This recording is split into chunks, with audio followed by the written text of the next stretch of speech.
This podcast is brought to you by North Carolina's electric cooperatives. This is NC Spin, an unrehearsed discussion on issues of interest to North Carolinians. Now, here is your moderator, Tom Campbell. Welcome. You've heard and read the spin the media and the politicians have put on the issues of the day. To get the correct spin on what's going on in North Carolina, let's introduce you to our panel of experts. They include Syndicated columnist and author John Hood, former state senator and former chair of the State Board of Education Howard Lee, former representative and Speaker of the House Joe Mavretic, and current NC Policy Watch Director Chris Fitzsimon. Welcome to this 994th edition of NC Spin. As we head into the Thanksgiving holiday, we want our panel to analyze the legislative maps drawn by the court-appointed special master. We'll talk about how one charter school raised their scores from a failure to a C level and discuss our state being a semi-finalist to land a major automotive manufacturing facility. In addition, we've got some exciting news regarding the future of NC Spin, and we'll ask the panel to tell us something we don't know. Let's get to it. Within 2 weeks of being appointed by a 3-judge federal panel, Special Master Nate Persily submitted redrawn legislative district maps to the judges. Persily made no attempt to redraw all the districts, didn't even redraw all of those originally cited by the court as racially gerrymandered. He followed the court's instruction to draw certain maps the judges felt were not remedied by the legislators. We want our panel's reaction to these new maps. Chris Fitzsimon personally had an interesting note at the end to both the plaintiffs and the state in this lawsuit, saying that he didn't take into account the locations of the incumbents' homes when he drew the maps, and he asked each side to recommend changes that might keep incumbents in their current districts. Was this an appropriate charge to give them? Well, I don't know. I thought that was an interesting piece of it. What I thought was the most, what's gotten all the headlines about these maps is the number of legislators who were double bunked. And there are districts now that don't have an incumbent. There are districts where Democrats and Republicans are double bunked. It was interesting. This past week, the state Republican leadership really didn't react strongly, and they usually have a press release out before the court has finished talking or before the stories are out, because I think everybody's still trying to evaluate all these maps. And the thing you said at the end is these are going to change, I think, a little bit. So we don't know the final drawing, but I think it's pretty clear this was not some huge Democratic partisan win, because some of the people who were double bunked were Democratic legislators. John, talk about Nate Persily's credentials. He's done drawn maps for Maryland, Georgia, New York, and Connecticut, and written extensively on the one man, one vote precept of districts. What do you think about his qualifications? Well, he's clearly qualified to do this job. He's at Stanford University. He has done districts before. I'm not sure that if there is a problem here, it's him. I actually think there is a serious problem regarding this question of double bunking. He was ordered or at least instructed by the 3-judge panel not to take, he wasn't provided the addresses, but he was also empowered to do something to reduce the number of double bunks, and that's why he was asking the plaintiffs and the defendants for suggestions. I don't understand any of this. First of all, the court has not issued a ruling in the case. Yes. So they've instructed the master, he's drawn a bunch of maps. We don't actually know specifically why the previous maps were still not passing muster. And why in the world, is there some constitutional or statutory reason why the federal court cares whether incumbents are protected or not? I frankly don't understand this entire line of Joe, you've been thought. through this kind of stuff over and over again. Why did he specifically not looking at past voting records when he was drawing the map? I don't know. There's a constitutional issue that also bothers me. He's a specialist in one man, one vote. And he said very directly that both parties ought to be sure that they follow North Carolina's Constitution, which doesn't violate county lines, and at the same time, redistricting in 1981, 91, 2001, and 2011 specifically violated county lines. What's going on here? And how in the world did he come up with this map so quickly? Howard, well, he had 2 weeks. And oh, my goodness. I think most people... He didn't have to draw 170 No, districts. he didn't, and it's not brain surgery.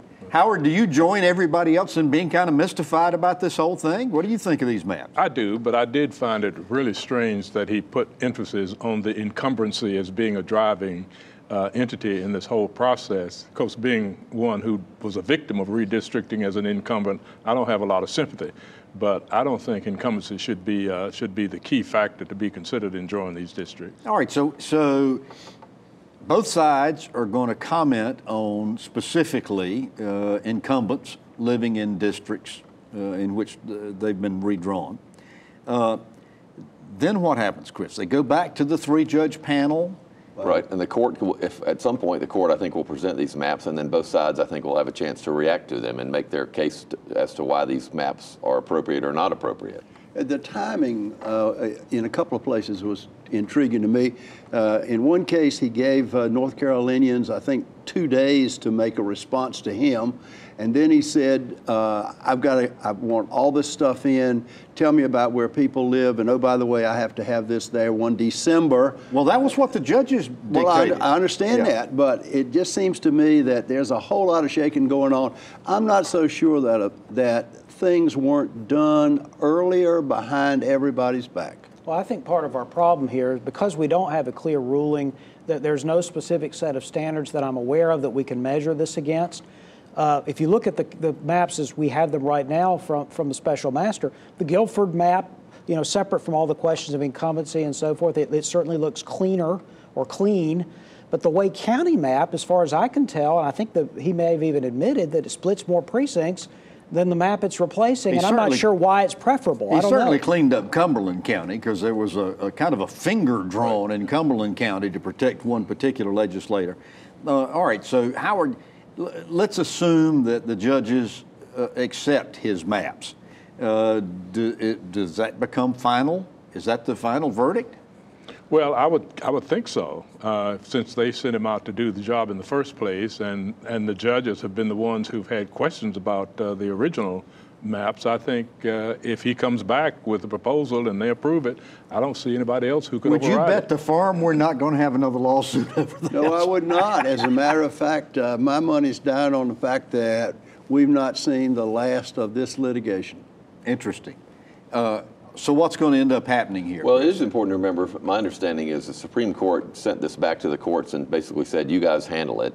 They can't appeal these specific maps. They can't keep the process going on these maps to the Supreme Court. They can, however, file a whole new lawsuit, the Republicans, if they lose or they're unhappy with the maps. But, I'm not, it's or not. the Democrats. Or the Democrats. Yeah. But it's not clear yet. That's a good point. It's not clear yet from the initial maps that the Republicans would be that outraged. It's not a dramatic partisan shift to the Democrats. It changes a lot, not a lot, but it changes significantly some districts. But this is not a big, huge win for the Democrats, at least in the maps that we've seen so far. So the filing for candidates is February 1.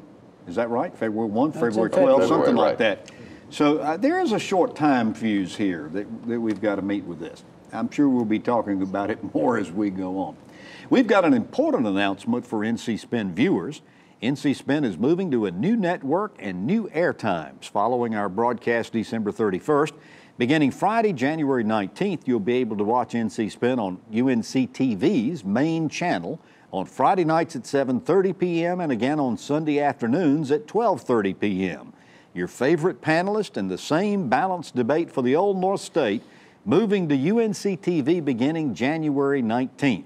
We hope to see you there. More information can be found on our ncspin.com website or NC Spin on Facebook. When we come back, from an F to a C in 1 year. NC Spin will return after these messages. Agriculture is the backbone of our state's economy. It's the heartbeat of our rural communities. Its strength means bustling sidewalks and open signs in store windows. And with smart investments in our future, like the Plant Sciences Initiative and modern updated research stations, agriculture will remain the cornerstone of our economy. Because when agriculture is strong, our economy is strong. For For more than 45 years, the North Carolina Retired Governmental Employees Association has advocated for local and state government retirees. Whether protecting retiree benefits or fighting for cost of living adjustments, more than 70,000 members count on us to be their voice. Government retirees work for us, and we stand for them. Learn more at ncrgea.com.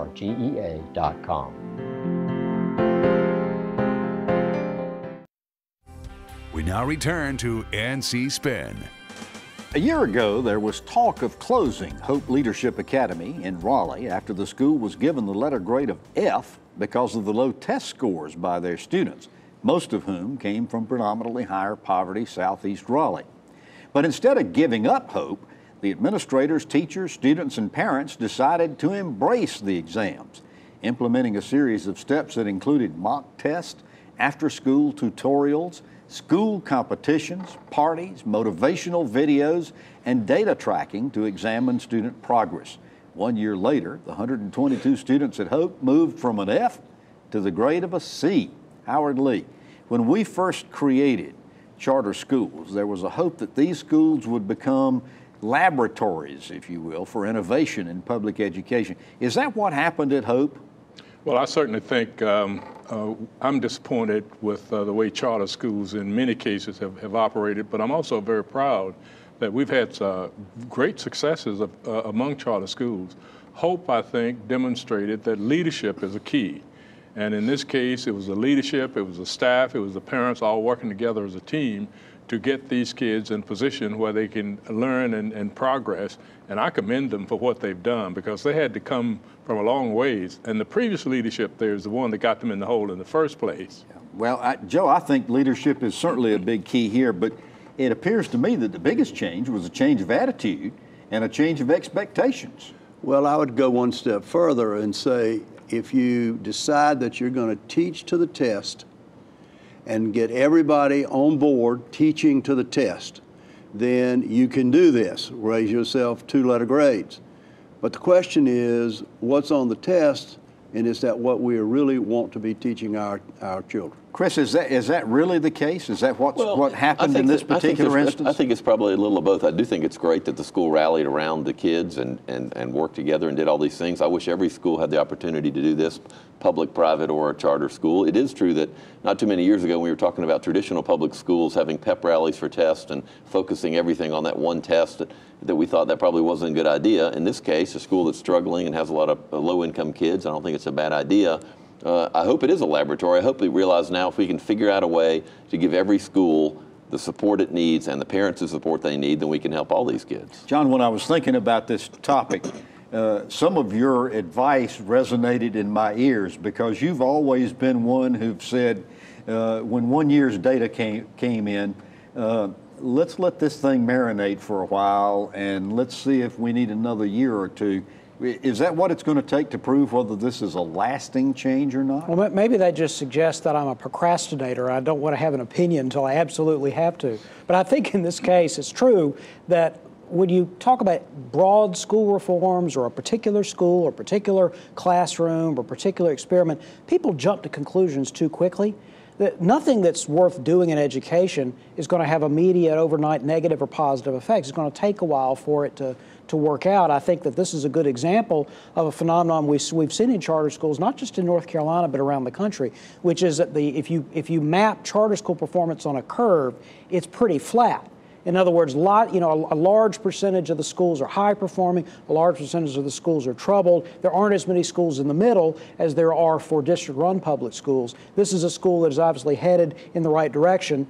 We always have to be concerned about teaching to the test, but the alternative of not having either testing or parents making choices is no accountability at all. So you've got to have one or both. You can't have neither. Howard, to follow up on your first comments on this particular subject, other schools now are looking at Hope and want to come and see what they've done to try to see if they can emulate them. Is this something that's replicable? Is it what they've done, is it replicable? And if it is, should it be replicable for all the schools that are not doing well? From everything I understand, what Hope has done is not a difficult thing to do. It's a matter of, you've cited expectations, expecting the kids to do well, but also the engagement of the faculty and the staff and the parents all working together as a team.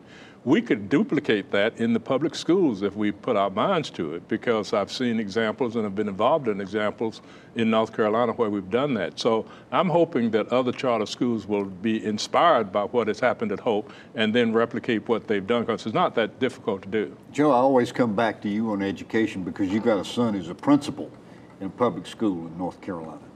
What do you reckon Mitch's comments would be about what's happened at Hope? Well, I'm going to find out at Thanksgiving dinner, but what I think is the assumption is that it's grade driven, and there are a lot of schools where half of the students are not grade driven. The other thing is size. Got to be really careful about scale, and a school that's got 100, 150 kids may be a whole lot different to motivate than a school that's got 1,000. Which, Howard, plays right into something you've been saying, which is that our schools are too large. Absolutely.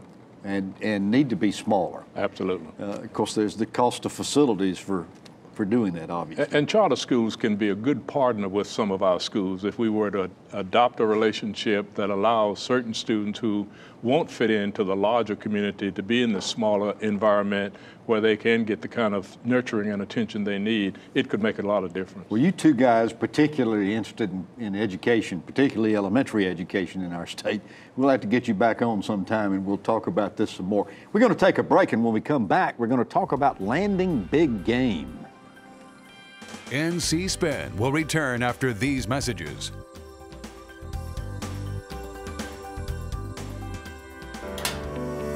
With today's tools, all the information you need is just a click away. I'm going to show you how to remove the... And as a member of an electric cooperative, you have access to lots of valuable tools. Tools that help you do it yourself when it comes to controlling your home energy use and budget, leaving you free to be Dad. Discover how your electric cooperative can help you control your energy use at EmpowerMeNC.com. I help educate and inspire visually impaired students to strive for a brighter future. I make sure visitors to the North Carolina Zoo take a walk on the wild side. And I make sure that the fuel you buy is a quality product from pipeline to pump. I support small businesses in North Carolina by matching them with hard-working, well-trained employees. I make sure the roads you drive on are safe. Scenic, the one voice speaking in support of the men and women who are making North Carolina great. You sleep on concrete till your body get immune to concrete. My mom got my brother and I up and said, come on, we're leaving. I became homeless in the beginning of this year.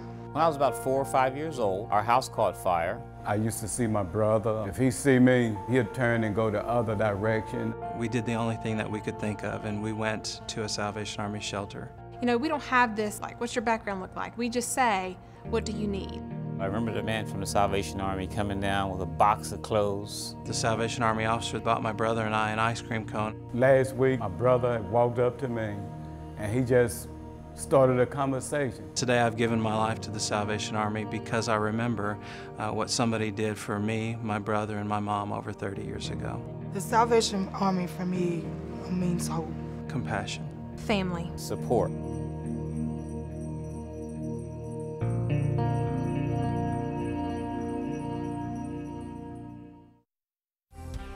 We now return to NC Spin.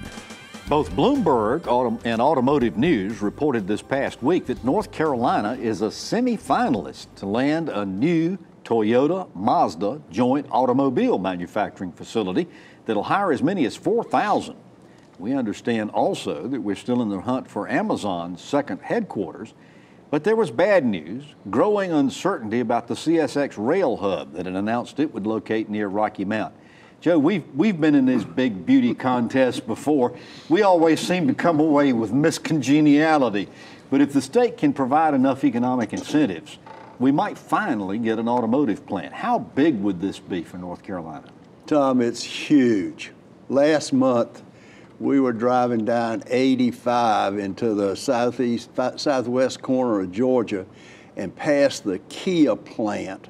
Over $1 billion worth of plant account. And a little bit further down when we went to I-65 just south of Montgomery, we went by the Hyundai plant, same size. Those plants, $1 billion each, they employ 3,000 or more people, turn out 1,000 plus cars every single day. The last time I checked, Kia had openings for 1 employee, and Hyundai had an opening for 12 employees. Think about the effect it would have on our community colleges, on our building industries, on vendors and suppliers, the community relations that a $1 billion plant with 3,000 employees has. You bet your boots it's a biggie. Chris, we're told that the winning state is going to have to offer at least $1 billion in economic incentives to win the bid. Now, we've never come close to offering this much before. The largest I think we've offered is close to $500 million. Wisconsin recently took one for $3 billion in incentives. How high should we be willing to go here? Well, I don't know. $1 billion is a lot of money, but you know, it's interesting. Wisconsin, of course, that's Governor Scott Walker, who's a darling sort of the conservative movement, and was willing to give $3 billion to a company which will take decades to even break even on the investment. A couple things about this. One is I think everybody thinks it would be great to have 4,000 jobs and the external investment that comes with it. And I do think Greensboro-Spartanburg, for example, is a lot better off because BMW's there. But there has to be some limit, and the question is always what that limit is. What kind of incentives? Is it cash? Is it money that we can get back if the jobs don't come? Is it training? Is it community college money? It's also interesting. Our whole strategy about incentives has been if we give people incentives, they'll move to areas that don't have a lot of jobs. Well, the Toyota Mazda plant, if it comes, is probably going to be in the Triad. Well, and the Amazon sites are Charlotte and RTP. So that it sort of, again, means that we're not going to be able to get people to the distressed areas of North Carolina with incentives. John, this thing has been rumored around. It is one of the worst kept secrets in North Carolina from that standpoint. It's been talked about for several months. Chris says the site that's being most frequently mentioned is in the Greensboro Triad area. But there's some other sites under consideration also, aren't there? Well, most of them are in there's a site in Randolph County, there's some Chatham County opportunities, there is an Edgecombe County site, but that doesn't seem as likely. These areas need jobs too. This is not going to go in downtown Greensboro or downtown Raleigh, places that have extremely low unemployment rates. So where it goes will have a significant footprint and a significant effect. It's important to keep in mind that if North Carolina is competing with other states, incentives are against something. You get a tax break against something. North Carolina already now has much lower taxes in a variety of ways, including for companies, than some of its competitors do. So it's not about just a dollar for dollar, the sticker amount. It's about the total cost. North Carolina has already made itself more cost competitive. That's one of the reasons why it's in the top 2. Howard, the Toyota Mazda announcement is supposed to be made early next year, we understand. What impact might this have on Amazon? If we're ponying up $1 billion or $2 billion or whatever it may happen to be to get Toyota and Mazda in here, might that have some effect on what we're able to offer Amazon? Well, I certainly think depending on the amount we put on the table, Amazon is certainly going to want its share of the pie. And I'm not a big fan of going overboard with these incentives. I think there should be a limit, because there are other assets in this state that would benefit greatly any company that locates here. I do hope they come. I think it would be nice for us to have, because it does have a ripple effect. Yeah. Trucking and other things that will go along with that. Ancillary plants, manufacturing. Yeah. Chris, let's touch on this CSX thing. It's been, it came out in the Railroad magazine that's off the table. Have you heard anything more about this? No, I mean, this doesn't have anything to do with the state. It has to do with the company, and that's the big dilemma when you do all these things. Think of Dell Computer in the Triad and how much we paid and what happened. This is the nature of what happens in a capitalist society, and businesses make decisions. After this break, we're going to ask the panel to tell us something we don't know. NC Spin is brought to you in part by the North Carolina Farm Bureau. The Farm Bureau and Agriculture. We keep North Carolina growing. The healthcare landscape is filled with questions and uncertainties of changes that are coming. In these times of change, there's one thing you can trust. You can trust your family physician to work for you, not only in treating sickness and disease, but also your overall health. Regardless of how healthcare might change, the men and women of the North Carolina Academy of Family Physicians pledge to work upholding your trust. Family physicians, your trusted healthcare advisors. I help educate and inspire visually impaired students to strive for a brighter future. I make sure visitors to the North Carolina Zoo take a walk on the wild side. And I make sure that the fuel you buy is a quality product from pipeline to pump. I support small businesses in North Carolina by matching them with hard-working, well-trained employees. I make sure the roads you drive on are safe. Scenic, the one voice speaking in support of the men and women who are making North Carolina great. We now return to NC Spin. Now we're going to ask the panel to tell us something we don't know. Joe Mavretic, I'll start with you. I put a bottle of whiskey and my keys in my car and didn't get drunk and go out and hit anybody. I put a pistol and some ammunition on a table beside my back door, boarding a bicycle, lady and a dog, and 3 or 4 cars went by. It didn't load itself and shoot anybody. So for Thanksgiving, I'm going to put a big spoon on that same table and see if it makes anybody fat. I'm betting it will. Chris Fitzsimon, tell us something we don't know. I'm not trying to follow that. Yeah, I'm not either. So, sadly, since we've done our last show, there's been another mass shooting in California. A guy sort of went on a rampage. I just saw an interesting polling. Quinnipiac poll, which is hardly a liberal poll, showed that 95% of Americans want background checks. The High Point University poll in North Carolina found 92% of North Carolinians want a background check for every gun purchase, gun shows, private sales. We can't get 92% of North Carolinians to agree on anything. I think it's time we start seriously talking about that. John Hood, tell us something we don't know. Well, we have talked about for years now the issue of coal ash in North Carolina. Expect that issue to come back big time because Duke Energy is insisting that the cost of cleaning up and handling coal ash should be built into the rate base and should not be foisted onto shareholders. Their argument is they comply with previous regulations. The public staff and others are going to say, no, you didn't. This is going to be a huge issue, and they're not going to give up. So we're going to have something to be talking about all next year. Guaranteed. Howard Lee, tell us something we don't know. I'm driving a car that won't let me run into the back of anybody, and I've found out that it's loaded with what's called artificial intelligence. But I've also learned that North Carolina, its companies and organizations are on the cutting edge of developing artificial intelligence, even though there are some who are cautioning us not to go too far in this direction. Interesting. Well, we certainly haven't gone too far with artificial intelligence on NC Spin. Yeah. And don't intend to. Well, you've heard our spin on the issues of the day. To stay informed all during the week, give your feedback, and read my weekly column. Be sure to visit our website, ncspin.com, or catch NC Spin on feedback. And join us next week when we'll have more balanced debate for the Old North State. Until then, happy Thanksgiving, stay informed, and watch out for the spin. Join us next week and get the spin on issues facing our state.